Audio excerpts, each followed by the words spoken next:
Hello, folks. This is Steve with Tax Sale Support here with Shade. We just had a computer problem, so we want to make sure that you guys can hear us okay. We're trying it from a different computer right now, and so if you guys can go down to the chat section or the question section and let us know. Okay, perfect. It looks like you guys can hear us okay, so we can go ahead and get started with today's training.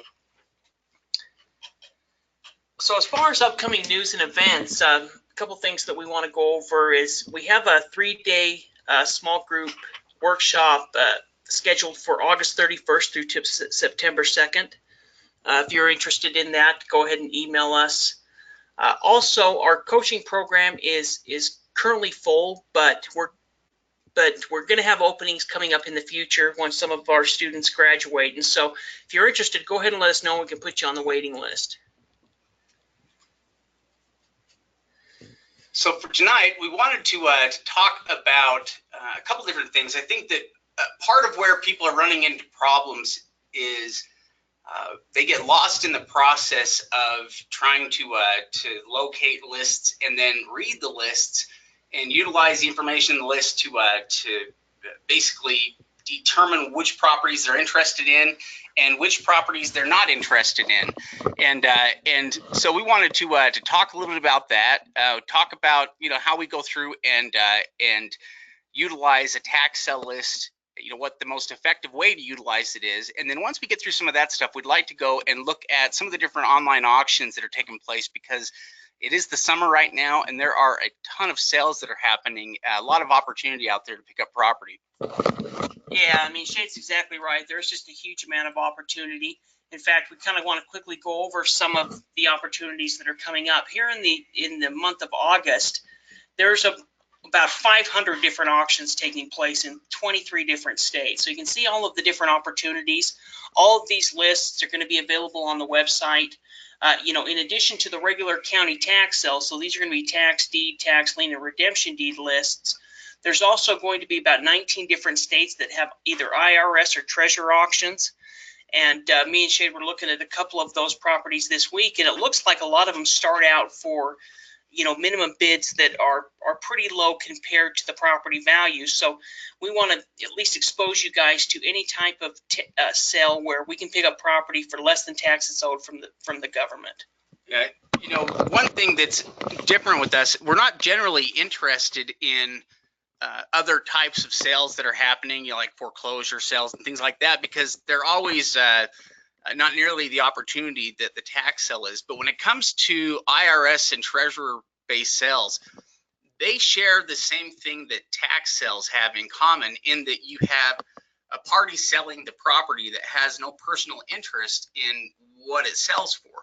So in those types of situations, the only types of situations where real estate sells, where I guess real estate can sell for such a low price because you don't have a private party that has a personal interest in what it sells for. So anytime we can find a sale like that, we're interested in it, because it means you can pick up properties for a fraction of what they're worth, rather than the industry norm, with real estate, which is where you're basically paying full price. Yeah, Shade's exactly right with that. And then, there's also 20 different states that we have that essentially have over-the-counter list. So when it comes to tax sale list, that's one thing that we try to do for you guys, is we try to take that part of the research out of it, so that you can go to the auction calendar, you can go to the over-the-counter section, you can go to our land bank section, and go directly to either the online list or download a PDF list or an Excel list so you can start researching property. And so, between the 27 states with over-the-counter list, the 25 with upcoming auctions, there's just almost opportunity in every single state of the country, whether that be through an upcoming auction or some type of over-the-counter sale. Really, most of the states in the country have something coming up that you can participate in. So let's get into just kind of the tax sale basics, and then we're going to go over and talk about the quick glance method, which is essentially what we use to research and review tax sale lists. Now, as far as the tax sale list, either the auction list, the over-the-counter list, we're always going to get these directly from the county government. And so every one of our lists is essentially created by the county. But because each county creates the list, the information that's available on the list can be different from list to list. So some list will include a ton of information, and some list will include less information. You know, a lot of times we have people that will ask us about the service. Oh, you know, what kinds of lists do you guys have, or you know, what information is included on your lists, or you know, why isn't this included on the list? And I think that part of that is because most of the other list services out there are trying to. What they do is they find a list service that's out there and they get it private labeled for their use, and or you know, they basically will get links and will gather lists themselves from another provider, but it's normally not the same way that we do it. We're the only company that I know of that actually does lists the way that we do, in that we've just over time gathered lists from every county and location that we've been able to find information on. And so there's no doubt in my mind that we've got the most extensive list service out there when it comes to lists. We've got lists that nobody else is going to have because, you know, it's just taken a long time to try to find them all, and to keep track of when lists, when sales are occurring, and we're constantly growing that as well. So you'll always have access to the largest number of lists through tax sale support. Yeah, Shade's exactly right with that. I mean, we've been providing lists to either our students or the public for over a decade. And so, you know, between that time, we've got a pretty good idea of when the auctions are coming up, what you know, where we need to get the list, how we can download the list. And the our lists are all either going to be in Excel or PDF format. So even if we get a list that's a Word doc, we're going to create it to a PDF so that everyone can download it regardless if you have Word or not. And then with Excel docs, that's just kind of how it does. So essentially, if the county gives us an Excel doc, we'll go ahead and use that. Now, once you've downloaded the list, essentially, that's the point where you're going to start researching the list, and we're going to talk about the quick glance method and the strategy that me and Shade use as far as researching a large list to try to narrow down that list a little bit. So what we actually call this the quick glance method, and we think it's one of the easiest ways to essentially narrow down that tax sale list to a smaller amount of properties. It's really just a simple process of selecting tax liens or deeds that fit a certain criteria, and then disregarding any of the tax liens or deeds that don't essentially fit that criteria. Yeah, really, it's more of a common sense method than anything, because every list is going to be different, and you basically have to use the information that's in the list to try to narrow down your selection, especially on big lists. And so, you know, the information that we're going to use to try to narrow down the information, the categories, are what's going to be the most common information to find, which a minimum bid amount is almost always included in a list. That's probably one of the easiest bits of information that we can use, but any information on the list we can use to narrow our selection because it tells us something about the properties. For instance, the minimum bid amount really tells us a lot about the property value, just because we know that the minimum bid amount is going to be based on property taxes, and property taxes are based on assessed value. So you know, the higher the minimum bid amount, generally, the more valuable the property is. Yeah, exactly. And then any additional information on the list is just going to help us in our decision to narrow down that list.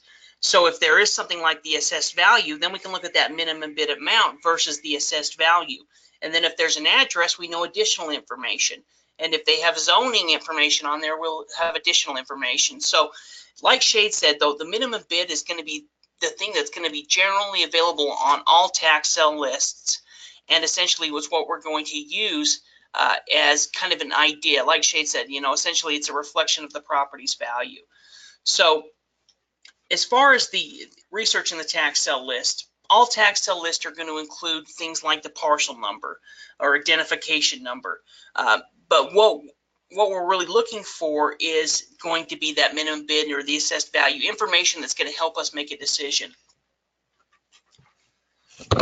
So the idea whenever we're looking at a list is to try to identify those that we're interested in from those that we're not. And one of the reasons why using the minimum bid or lien amount works is because you're most likely going to be investing on a budget. You know, you've got, you know, you should have a budget in mind or an amount that you want to spend, and that's oftentimes a good way to do it. You can start off with using the quick glance method by just eliminating all of the liens or deeds that are above the price that you want to spend, because automatically you have no interest in those because you don't want to spend that much. So we automatically have a high amount that we can begin to eliminate properties on. We can also set a low amount that we can limit properties on, because we may decide that we only want to look at those items that are above a certain dollar amount. Like, let's say it's $500. We might find that everything that's listed below $500 tends to be on properties that don't have any real world value. They might have a really low assessed value, like $500 or $1,000 or whatever amount that is. You'll generally find that there's a threshold there in the minimum bid amount where the properties go from having little to no value to having enough value that it might be worth potentially investing in. Yeah, exactly. Here's an example essentially of the minimum bid.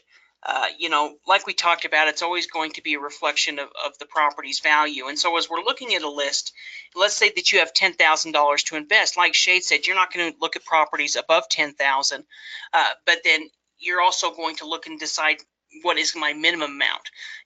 How low am I willing to go? And so, with $10,000, you could, if you were investing in liens, you could invest essentially into one tax lien for $10,000, or you could invest into 10 tax liens for $1,000 a piece.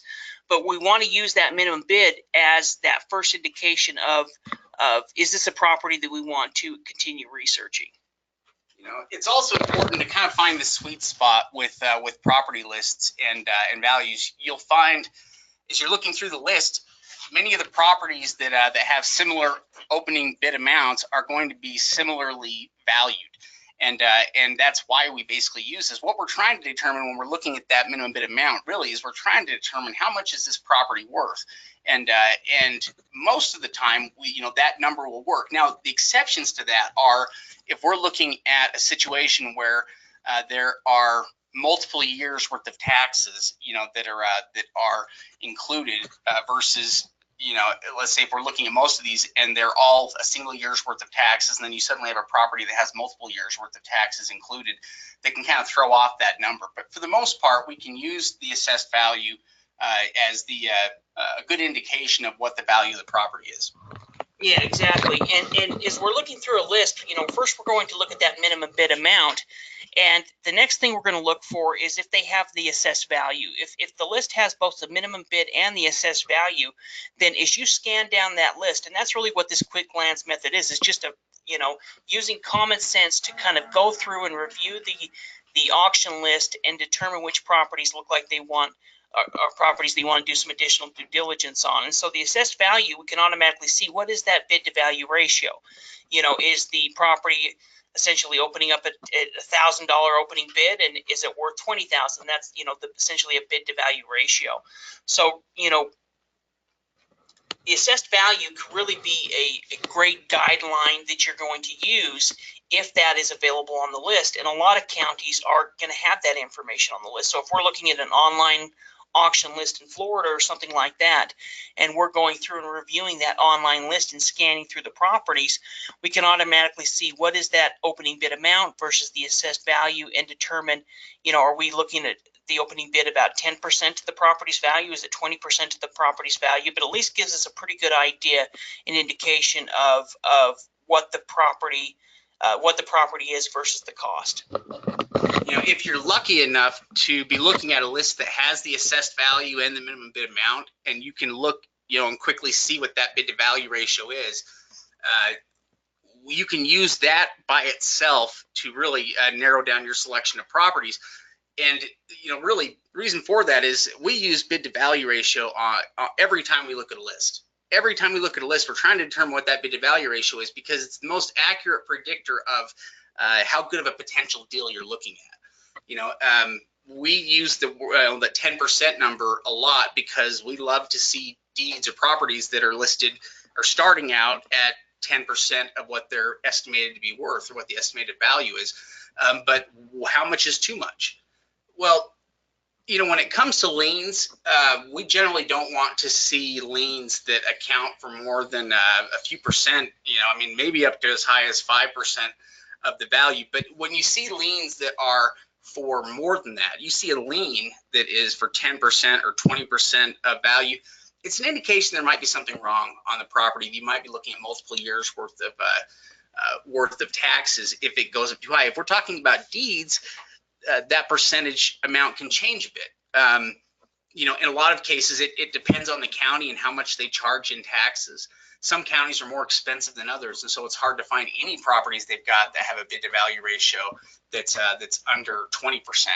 But you know, for the most part, though, if we're looking at normal deeds, you know, once it gets up above about 20%, it starts to creep into a territory there where it's just not a lot of profitability in it, and that's why we tend to avoid those. So the higher that bid to value ratio gets, the less attractive the deal becomes and the less profitability there really is in it, you know, from a starting point. So it's easier to be profitable on a property when you're starting out at a number like 10% than if you're starting out at those higher numbers, because they really don't leave you much of anywhere to go from. In other words, if you buy a property for 35% or 40% of its estimated market value, you're basically almost paying wholesale prices for it. And that's not going to give you a lot of room if you want to turn around and try to wholesale it to somebody else. You know, so pay close attention to that bid to value ratio if you're able to look at those numbers, because, you know, it tells you so much about the potential profitability of the deal. Yeah, and Shade's exactly right with that. You know, I mean, as far as a minimum bid, let's say we're looking at a $70,000 property and it has a $7,000 opening bid, that's essentially 10%. And so if it was a $14,000 opening bid on that $70,000 property, well, that would raise it to a 20% bid to value ratio. And so what we're really looking for is the lowest percentage on that bid to value ratio is obviously going to mean a better property and a better deal for us, because like Shade said, it's going to give us more profitability. The third thing that we're going to look for is if they have a property address. You know, what makes the property address so nice on a tax sale list is that you can copy and paste that property address very quickly into Google Earth or in Zillow if it's structured property, and start pulling up additional property information on it. Also, if it has a property address, we know that at least at that point the lot, if it's a lot, it's been, you know, assigned an address. It's not just a lot with on a street, it's got its own address. And if it also, the physical address is also going to at least give us a higher chance that there could be a possible structure on the property or a property that has more value. You know, something that I just thought of that is a huge time saver and something that all of you should become familiar with and use are some of your keyboard shortcuts. Okay, if you spend much time with us as we're researching properties, you'll find we use the keyboard shortcuts all the time. And what I'm talking about here, there's really only one keyboard, you know, shortcut that you need to know and learn to understand, and that is how to copy, either cut, copy, and then paste, you know, items. So, and really what they are, it's really so simple. On most computers, it's going to be Control C to copy, it's Control X to cut, and it's always Control V to paste. So we highlight things, we can simply hit Control C to copy it, and then we can Control V to paste that into something else. If you haven't done that before, if you haven't used keyboard shortcuts, it's worth, you know, just becoming familiar with it, because it makes you so much faster when you are researching properties and you want to find out more information. Like, for instance, a property. It's so easy when there is a property address there available to highlight that. You know, you hit your Control C to copy it, paste that into another window for the something like Google Maps, and immediately see a street side image or an overhead satellite image of the property. It is the fastest way to do it, but it's not very fast if you don't have those shortcuts memorized. Yeah, I think that's a good point. You know, and really that's what's going to be key for us as tax sale investors. That's part of the reason we're going through the quick glance method, is because if you're looking at tax sale list, you may research several different auctions before you find an auction that you're interested in participating in. And so being able to go through that tax sale list quickly as possible is going to make a huge deal in how many properties you can research, how many properties you can go through and review before, you know, the auction comes up, and time is important. And so that's really what's going to help you. As you go through and review this auction list, it's going to help you narrow down those properties, and using something like, you know, Control C and Control V to copy and paste. If you're pasting parcel numbers into the parcel search tool, you know, we can go through a list, and maybe it takes 10 or 15 seconds if we've got the right windows open to type in that parcel number, do the parcel search, see if what the property is, the assessed value if it's not on the list, and then move on to the next property. And the quicker you are able to do that, the more information you can go through, the more lists you can go through and review and narrow down those properties that are really going to be the diamond in the rough. Yeah, you may think that money is your most valuable resource, but the reality with tax sale investing is that your time is really your most valuable resource when it comes to this, because you can find great deals and you can find cheap property, but it takes your time in order to do it. And so the faster you get at being able to go through this information, you know, the more information you'll be able to get through. I think the more likely it is you'll find some good deals. Yeah, and if you're looking at a list where some properties have addresses and some don't, well, you automatically know the properties that don't have address are most likely going to be some type of land, you know, either a lot or a large plot of land. If it has an address, it'll, you know, it's an easier way for us to determine if there's improvements on the property and get an estimated value of the property, because it's easier to really narrow down where that property is, and it's easier to find as well. You know, if we don't have the address, then we're going to use, you know, some of the online maps, the county maps, to really determine where that property is, what street it's located on. But once we know that there's an actual address, then it's very quickly to find the actual property. You know, also worth stating is a lot of the times if a piece of land has a physical address, it's more common to find that property is vacant improved, meaning that that it, you know, it may still be raw land, but it is improved as far as all the utilities and everything are right there waiting for it. It's an easy property. Curbing, gutter. Yeah, curbing, gutter, things like that. It basically means that there are many improvements there, you know, for the property, just maybe not a structure or a building yet, but it's set up perfectly for if somebody wants to put one on there, which is a big deal if you're looking on places where you might build a home, you know, for your potential buyers. Yeah, exactly. Now with this particular list, it's just an example of a list, and with this we have the street location, the property address, and just the minimum bid. So we don't have the assessed value, we don't have any of that information. So as we're looking through this list, we're really going to look at that minimum bid amount to help us determine, and then also review the property address. We can see how some of the properties are just like 0 Cedar Avenue. Well, that's a property that's on Cedar Avenue but doesn't have an actual address. The property below that, you know, 2815 Douglas Avenue, that has an actual address, and so we can use that information along with the assessed value to determine what these properties are. Now, if we were trying to research this list, we would, because the information is limited, what we would either do is either pull up something like Google Maps that we could search the property address quickly, or we could go ahead and type that parcel number into the parcel search tool. So as we're going through this list, let's say that we want to buy a property for, you know, between $3,000 to $5,000. Well, we could maybe eliminate some of those lower dollar deeds and focus on deeds that are anywhere between $1,000 to $5,000, and that's going to help narrow down the list from maybe 200 properties to 30 properties. And then from the 30 properties, we can go through and review the parcel numbers, and that's going to at least help narrow it down where you're saving time versus just trying to research every property on the list. Yeah, one of the most important things that you're doing with the list when you're dealing with it is trying to narrow it down to more manageable sizes of numbers that you can deal with. You know, you really can't research 200 properties. It's hard to even research 30 properties, but if you can narrow that list from the 200 down to the 30, a lot of times, you know, you can find different ways to maybe narrow down that 30 to your top 10 or 15 properties, you know, that you like based on some of the information that's here. So, you know, a list like this, it may not include a lot of information, but this would actually be a great list to work off of because of the information it does provide. You know, because it provides us with the parcel and that property address along with that minimum bid amount. It really provides us with everything that we know, and we can tell just by looking at the way the addresses are listed which ones are most likely raw land and which ones have improvements. Yeah, I completely agree. You know, here's another example of a list that includes more information. You know, we can see they have the address, they have the assessed value, They have the acreage, how many acreage, the legal description, and then of course that minimum bid amount. And so of course we're going to use that minimum bid amount and assess value as we go through and research the property. But then we'll also use the additional information that's available as well. So the acreage, if we're looking at that first property, essentially was $7,849.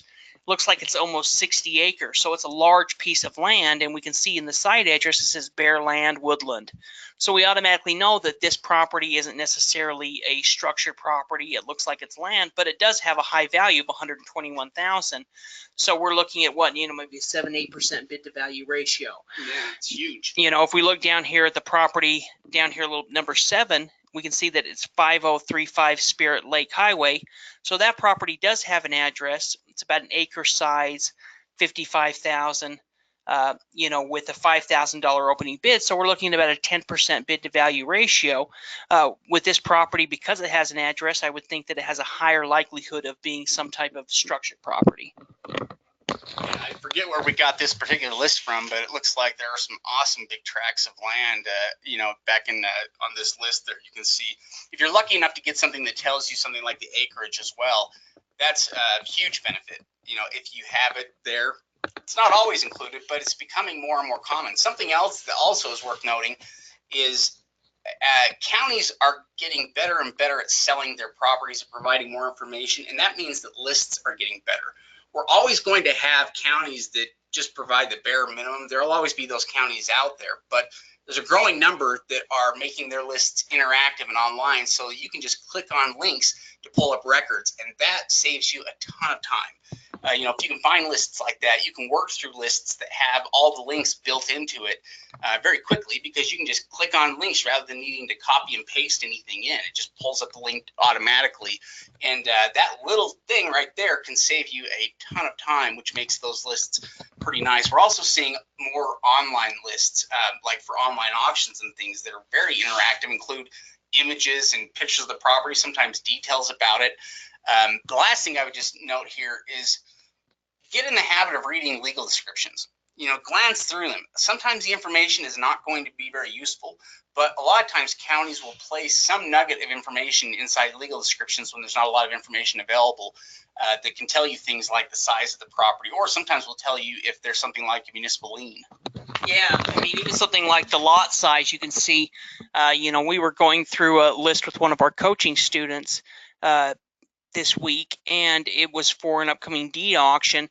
And as we're going through and reviewing the list, we can see the size of the property, 40 by 120 or 5 feet by 200 feet. And so as we're going through that list, we can quickly eliminate those properties that look like junk land just by the size of, the dimensions that's listed. So essentially what we want to do is spend a few minutes going through and just looking at a couple of upcoming auctions before we quit this evening. It's a little bit different since we kind of had a computer problem. So what we'll go ahead and do is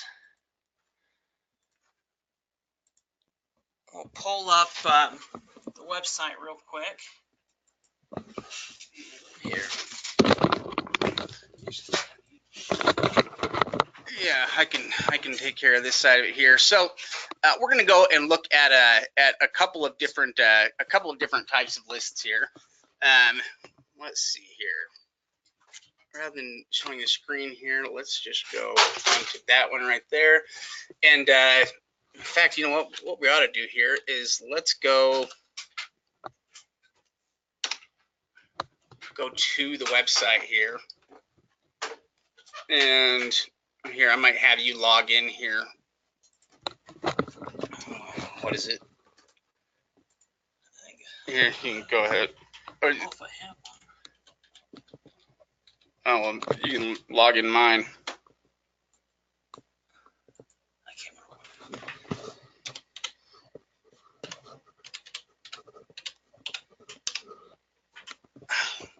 Now we could just go like this.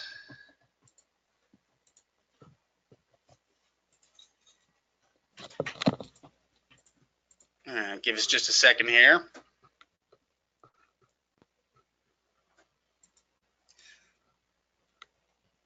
All right, good.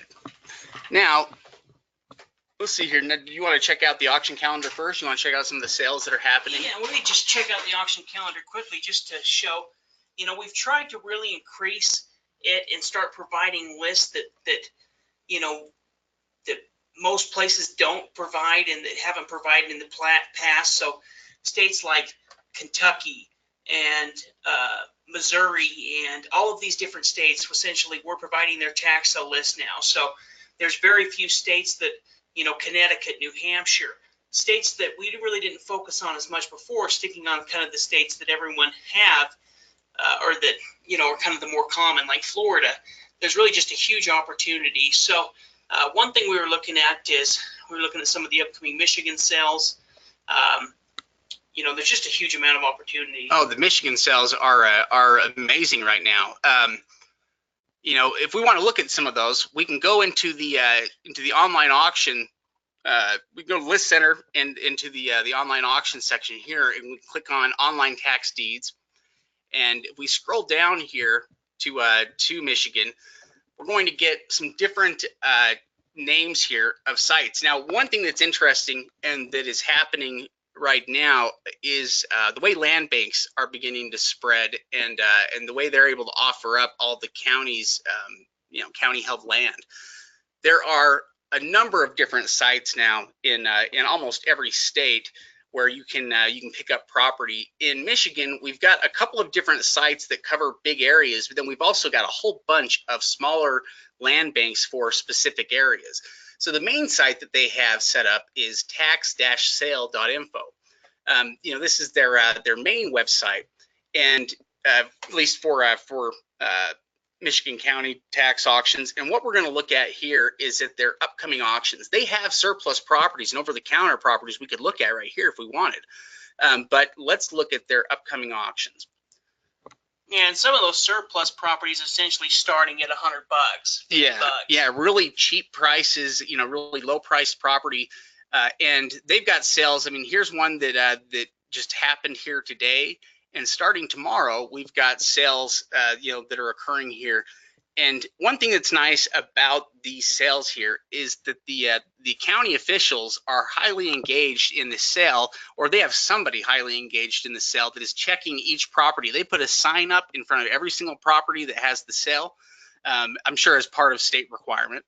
And they, because they've got somebody going there to get images of the property, they also include details and notes about each property that will tell you a little bit about each one. So we've got everything from raw land to nice improved properties, commercial properties. We've seen just about everything for sale in these Michigan sales.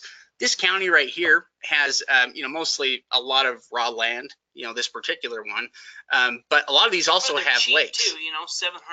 I mean, even if you were just looking at buying a piece of property, there's opportunity here to do a small deal. There's this trailer there starting at $900 opening bid. And one thing that's nice, there's an occupied cabin there for $5,000.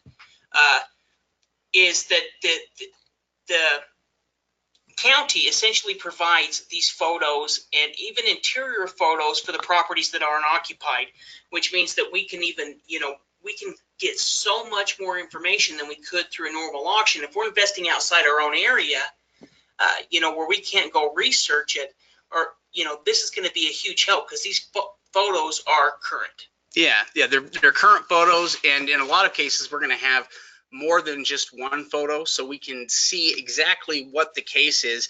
And we've actually found some of these sales, maybe it was in Iowa that we saw, where they had the work orders already kind of set up and prepared for what the house needed. But in this case, we've at least got interior images of the property as long as it's not occupied.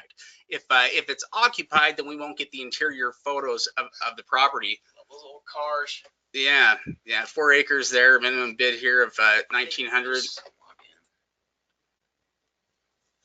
And I don't know if they've got a bunch of images here of this. Oh, they've got some images of the cars. Old T-Bird. Yeah, this one's mostly just 4 acres of land where somebody has been storing some stuff here. But there are some fantastic properties here. In fact, let me pull up a couple of sales here, And let's look at some properties with improvements so you can see, exactly what we mean when we're talking about, getting interior images of the property and a lot of the details that will be included. So, like for instance, here is this property we're looking at right here. By the way, you can also organize these according to the types of property. So if you wanted something that was waterfront, they've got one waterfront property here. Homes and cottages, we could focus on those if we wanted. Now that one that I do want to look at here. It's low bids though. I mean, that cottage starts $1,700. Yeah, well, this one starts out at $3,200. It says, just needs finishing. And what's interesting as we go to look at it is we're going to go down here. Now, we've got the minimum bid amount of $3,200, and we've got this SEV of $12,200. The SEV is their equivalent of an assessed value, but it's not a representation of what the market value is. For market value, we could grab this address and go and see what the market value is. But first, let's take a look here. So we're going to scroll down here to look into some of the notes here. And the notes that we've got right here, nice cottage close to Wilson State Park. A lot of work has been put into the inside, just needs finished, and the outside needs siding. So if we start looking at this property here, it scans through these photos, and yeah, we can see, oh yeah, it does look like there's actually been a lot of work that's been done on the inside of the property. We've got a lot of newer stuff in here that we can see that's not really all that old. Things like the water heater. A lot of the parts here are pretty new. You've got the wood paneling, looks like it's in nice shape. That's a fairly new heating and air conditioning system. I guess I don't know if there's AC, but that's a new heating system. You've got the insulated ducts, ductwork as well, which that's going to be newer. It looks like they're this is an attic-based system, and this is a newer. The way they're doing this. One thing that we can tell by looking at it, they've got the trunk line for the heating and air conditioning systems wrapped and is insulated. That's not something that they've always been doing. They weren't doing that 20 years ago. So we know that this is all pretty new. Coming up, then we can see some of the interior images of the house. So again, we're talking about a $3,200 opening bid amount. It's not the cheapest property, but at the same time, though, we've certainly seen properties that were far more expensive. And the SEV is usually not going to be anything close to the market value. Yeah. So the market value could be quite a bit higher, and generally it's at least double what the SEV is, the market value, at least double from what we've seen in most parts of Michigan. Yeah, so we can type in. So one of the things we'll do sometimes is we'll use Google Maps to get the complete and correct property address. How close it is to the lake. Yeah, it is. This is really close to that lake. So we'll use Google Maps to get the correct property address because it will automatically fill in a lot of that information for us. And we'll copy that, and then we may use something like Zillow from here and plug it in so that we already know that the address is complete. So that part of it is not going to end up being wrong. So Zillow will either have the record of it or they won't. So we're looking at this property here, which has an SEV of $12,000, and the estimated value on it is $39,000. Huge difference between what the property, what the assessed value is versus what it could actually sell for. Something else that's good to note is the rent estimate on it is high, $750 a month. There is rent across the country has gone up and continually goes up, and it actually outpaces the property value in a lot of places. In other words, you can get a property for a lower price, but the rent, if you were trying to rent there, the rent would still be high. It wouldn't be reflective of the property values in the area. This is something we can take advantage of as investors when it comes to things like rental properties. This would be a great property to pick up if you wanted to rent it out, because it wouldn't cost you a lot to get into it, and the rental price is equivalent of what a lot of $100,000 homes might collect in rent. Yeah, and also because they've taken pictures of it, and we can we can see the size of the property. We can get a good idea of what the repairs would be, at least in a rough idea. So we can say, well, it's going to need, this many square feet of siding. How much is that going to cost? And we can kind of at least get enough idea so we can say, well, if we buy this home, let's say we pay, you know, $4,000 for it, and we put another $4,000 into it, will be, you know, a total of $8,000 for the investment. You know, is essentially gives us the ability to really determine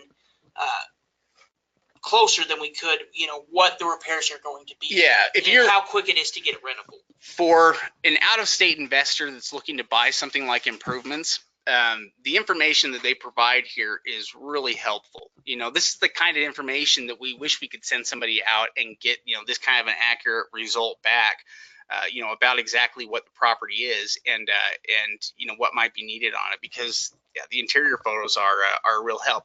If the property's occupied, that also tells us something about the condition of the property.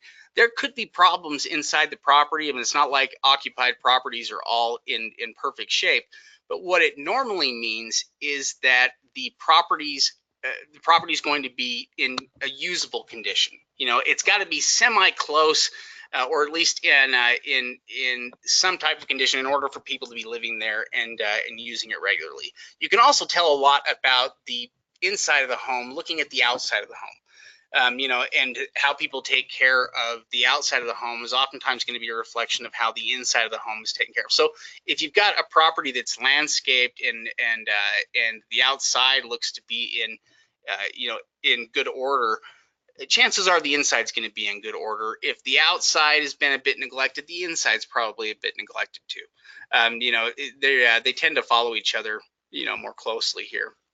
Yeah, and one thing that's nice as well or interesting is just all the different types of properties you can find here, you know, for sale in Michigan. We've seen schools or massive, you know, buildings. It looks like up there a little bit higher they had some type of apartment type building or commercial style building. It was up here a little further, but you know, that one.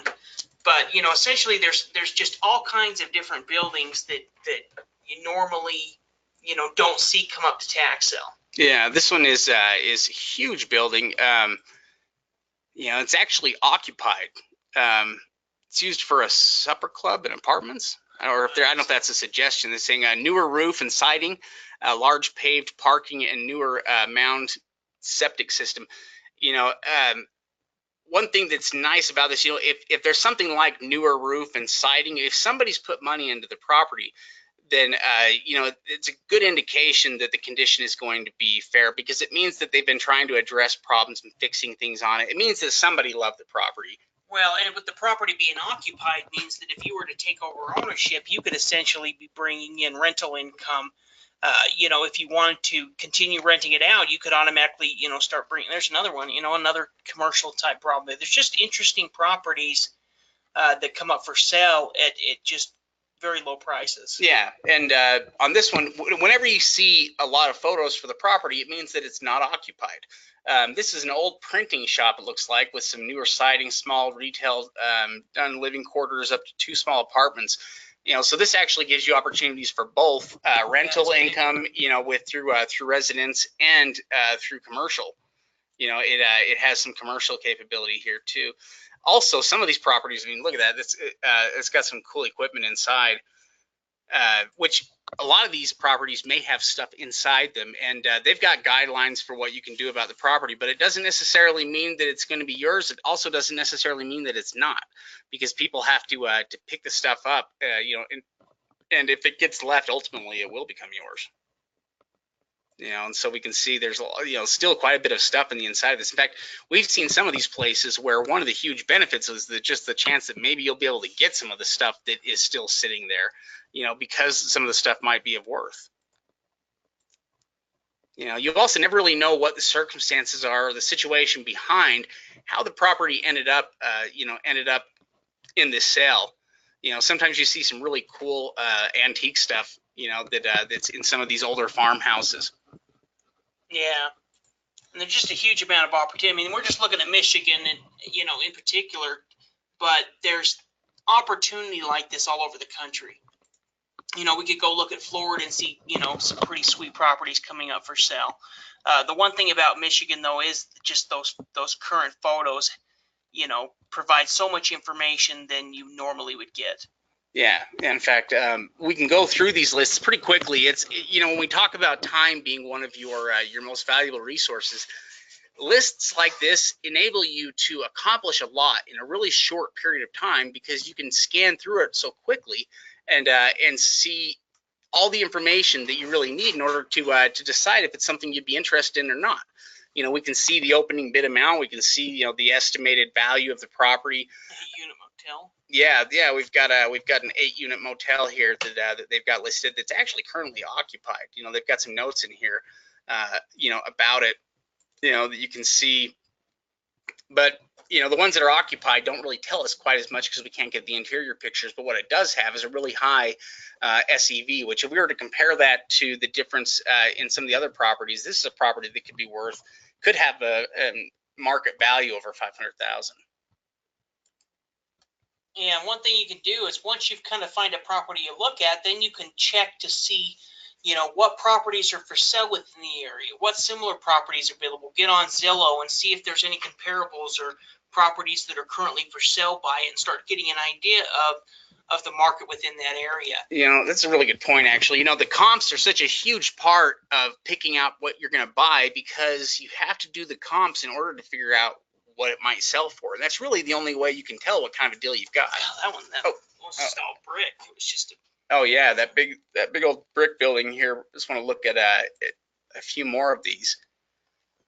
You know, because in a lot of them we've got some amazing properties, and I mean here you've got this property right here, 70 acres plus this house, 70 acres, and it starts at 20,000. That's not that high of a price when you consider that you're getting a house and, you know, that much land. But you've got a lot of these. This one right here starts out at 4,700, and I believe it's occupied.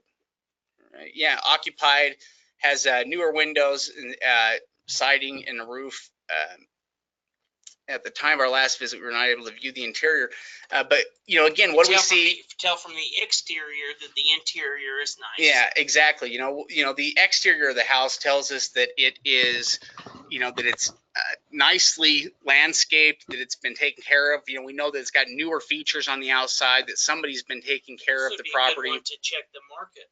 Yeah, because the SEV on it, so it opens up at 4,700, which is not that much money, and the SEV on it is 43,000. So what that tells me about this property is that if the minimum bid is 10% of the SEV, and we think the SEV is low, then we're probably going to have you know, a property that's worth significantly more. So again, what we might do here is let me. Yeah, we'll go to Google Maps here first so I can get that proper address. And I'm just going to go ahead and paste it in there. It's going to give me, it probably is this place right here. Yeah, that looks like it. You know, that looks like the area. So what I'm going to do here is I'm just going to go ahead and copy that. And now we can go to Zillow. And we just paste this right in there and see if it'll give us a property value. So they've got it estimated there at 87,000. So what that tells us is, you know, this $4,700 opening bid amount is, you know, about 5%. Yeah, about 5%, you know, bid to value ratio on the property. Now, again, it's just the opening bid amount. We don't know really what the property will bid up to, but we could also look at the results of other auctions if we wanted to get a better idea. You know, but really, you know, based on the condition, even if you were to double the opening bid amount or even triple the opening bid amount, say you got it for 15,000, you know, you're still getting a property for 15,000 that's worth 80,000. That's in the condition, you know, makes it worth paying an extra $5,000. Yeah, you know, well, it's currently being, you know, it's occupied. It looks nice on the outside. Every indication it's probably usable as it is, you know. So you can see some of these lots, you know, $450, you know, there's even if you were just trying to get started with a piece of real estate for very cheap, under $500. Yeah, you know, there's probably large, you know, 3 acres of land. You know, the land purchases here are awesome. Some of these are awesome. You know, I mean, in terms of like the size of the land, that's one thing when it comes to land is, you know, small pieces of land are, you know, really small pieces of land are rarely worth anything. Large pieces of land are rarely not worth something. You know, a large chunk of land is always going to have a certain amount of value to it. You know, anytime you get up over a couple acres of land, it's always going to have a certain amount of value. Yeah, exactly. You know, yeah, this one right here, it's a 70 acres. I think this is actually still occupied, I believe. Yeah, I think it is occupied. 60s built, 2-story with attached 2-car garage, many outbuildings. That's something we should kind of mention is if the property is occupied and they're still occupied after the auction, then essentially what we're going to need to do is, you know, get in contact with them. What we'll generally do is kind of figure out their situation, and if we need to, of course, we can evict them. We can have the sheriff come and evict them. But a lot of times it's worth it to find out a little bit about them. You know, if they're looking to move or if they need to move, you want them out of the property, you can sometimes offer a move out bonus saying, hey, if you guys, you know, move out nicely, you don't tear anything up, I'll give you guys $500 for your new place. And sometimes something like that can at least help them move out quickly, make sure they don't do anything. But if not, and, you know, then of course you're just going to contact the sheriff and fill out the eviction notice with them, and then the sheriff will handle it. Yeah, but you know, it really puts you in a strong position to be able to help. And there's no point in turning away a potential buyer right off the bat just because they're still there, because you've already got somebody living there. They certainly have the greatest motivation, you know, to buy the property. They're already there. It'd be a lot easier for them to probably stay there, or maybe they're already planning on leaving. But what Steve mentioned about being able to offer them maybe some type of a price to move out and not tear anything up, it's a great way to get somebody out of a property easily, and that also helps them out in terms of, you know, suddenly they've got an extra $500 in their pocket to find the next place. And for you, you've got your property and you can just add that $500 into your investment, you know, into your overall accounting on the investment, because it'll still be highly profitable. And the people that are in the property, the structured property, may not be the owner. So they very well could be a renter.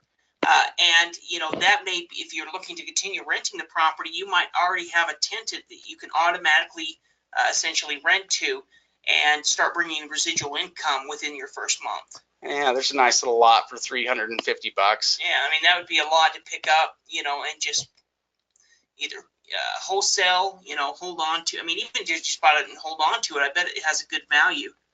Let's see this one right here.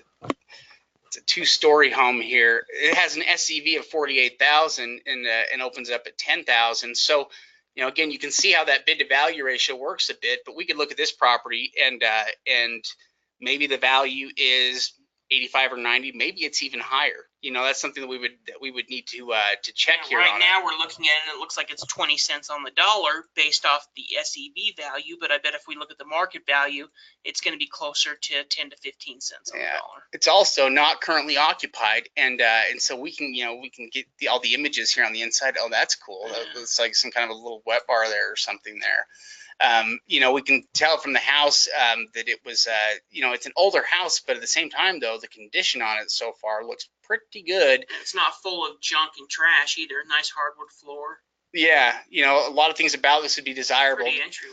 Now, you know, could the house have old electrical or something like that? Sure. There's always things that can come up on it, but generally speaking, though, you can tell a lot about this property just by looking through these images on it. Certainly, it would give you enough information to I think get a pretty good idea of you know, whether or not this might be a good investment property.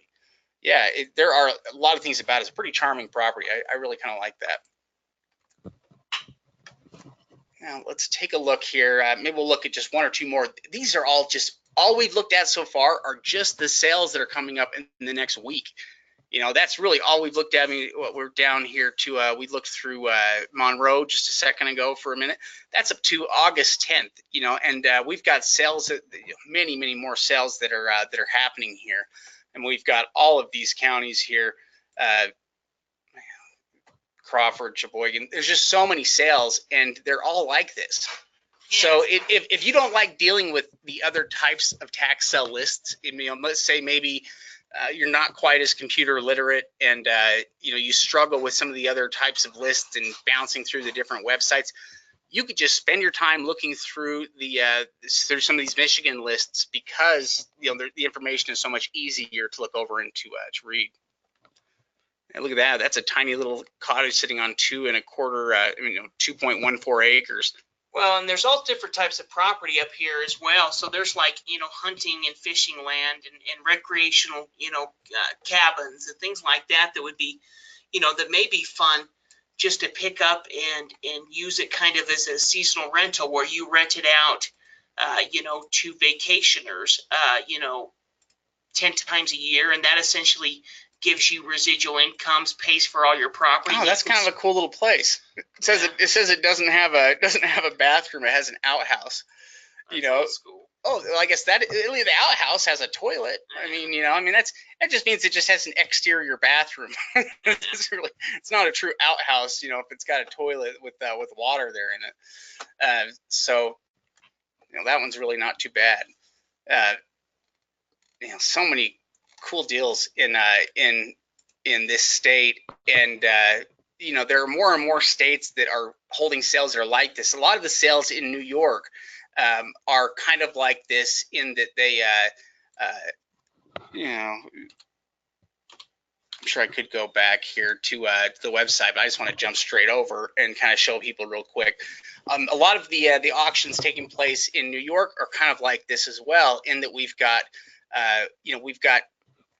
a list that is available in a really easy format for us to look at and read. So for Oswego County, on the 15th of August, it's coming up here, we can see the total number of properties, and they also have theirs split up into different categories that make it pretty easy. If we want to look at residential vacant land, we've got 25 pieces there. Single family, we've got 22. We've got a couple of multifamily units there, and some of these will have a lot of that helpful information as well, where we can get in there and sometimes get multiple images of the property. Sometimes they'll have interior images. Wow, that siding's nice. Brand new siding, brand new windows, brand new doors.